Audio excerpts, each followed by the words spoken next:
Many say that fracking is not all it's cracked up to be. Well, I dare to say that it is. The process of hydraulic fracturing is not the villainous creature as most make it out to be. Fracking is a necessary technology and we cannot afford to give it up. But before I begin refuting the arguments made against fracking, let's take a moment to look at the positive aspects of this technology. Hydraulic fracturing allows companies to remove oil and gas from areas that would otherwise be impossible to access. According to the website energyfromshale.org, a fracking well site only takes a couple of months to complete, and after that it can produce up to 20 to 40 years. Fracking is also boosting economies around the United States. By bringing in jobs and as well as business, it is helping areas that have suffered greatly from the recession. Now, let's take a look at the arguments against fracking. Let me first address the claim that hydraulic fracking is harmful to wildlife habitats. Hydraulic fracturing actually does no more damage to wildlife habitats than regular oil or gas drilling sites, as well as wind turbine sites, solar power plants, or your newly built home. According to Daniel Simmons, the Director of State Affairs of the IER, or the Institute for Energy Research, the process of fracturing does less damage because fracking well sites can drill out in 6 to 8 directions, preventing the need for more well sites and roads leading into those well sites. Anytime you create a site or a road to that site, you are disrupting some species of wildlife. But there is no difference between that and putting up a wind turbine or a solar power plant. Hydraulic fracturing minimizes the need for multiple drilling sites as compared to regular oil and gas drilling sites, and therefore has less of a surface footprint, allowing wildlife more room to thrive. The next argument I will answer is the assertion that hydraulic fracturing is contaminating drinking water. And no other studies besides the one conducted in Pavilion, Wyoming, has the EPA, or the Environmental Protection Agency, concluded that fracturing has compromised drinking water. In that study, water was contaminated because of improper casing of the pipe in the Pavilion aquifer. There have been no other reports of water contamination presented by the EPA. The website Energy from Shale says that actually 90% of what goes into the ground is water.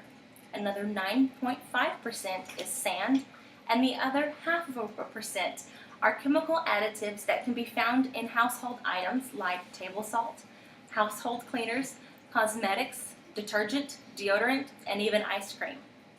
This is all regulated by the Clean Water Act and the Safe Drinking Water Act. Pavilion, Wyoming was one exception and a great learning tool for future fracking sites.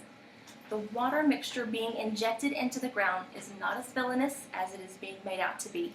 Our drinking water is safe. Lastly, I will take on the allegation that hydraulic fracturing is the cause for a rise in earthquakes near fracturing sites. Induced seismicity, or man-made earthquakes, have been around for decades. Hydraulic fracturing is just one on a list of man-made causes related to minor earthquakes. The USGS, or United States Geological Survey, reports that hydraulic fracturing does cause minor earthquakes near fracking sites, as well as the impoundment of water in reservoirs, surface and underground drilling and mining, and withdrawal of fluids and gas from the subsurface. Lee Fuller, the Vice President of Government Relations for the Independent Petroleum Association of America and Executive Director of Energy in Depth, says that fracking has been used for the last 65 years for oil and gas production, as well as water wells and geothermal energy.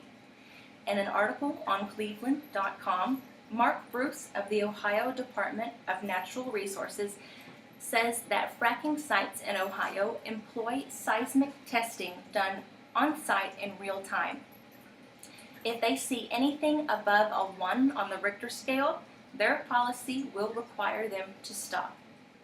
Earthquakes related to fracking events are being blown out of proportion. Induced seismicity is caused by a multitude of reasons, not just hydraulic fracturing. It is convenient to use as an excuse when it is useful, but it has not been brought to the forefront in other causes.